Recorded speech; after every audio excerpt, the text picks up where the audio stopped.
Cela fait plus de 2 mois que les généraux soudanais se battent. Conséquence, des milliers de leurs compatriotes affluent dans les pays voisins. Plus de 350 000 personnes selon l'ONU. En République centrafricaine, il serait 14 000 selon les données du Haut Commissariat aux réfugiés. Ces personnes seront vite relocalisées. Donc nous courons derrière les temples pour que la pluie ne nous trouve pas ici à Mtafok. Sinon, ça sera difficile. Située dans la région de la Vakaga au nord-est de la Centrafrique, Mdafok est une zone qui enregistre d'importantes précipitations. La saison des pluies qui dure d'avril à octobre rend l'accès très difficile. Les demandes sont intenses en nourriture, en abri et aussi en eau.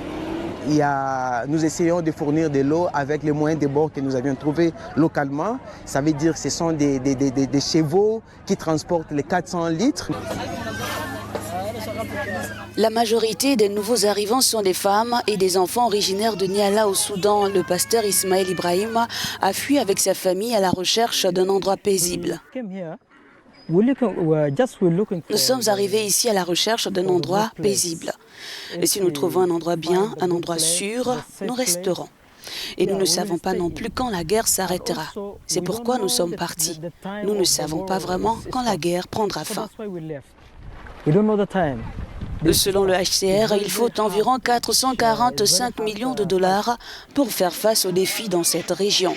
Depuis le début de la crise et l'arrivée des premiers réfugiés en avril dernier, les multiples missions des ONG se heurtent à la question sécuritaire.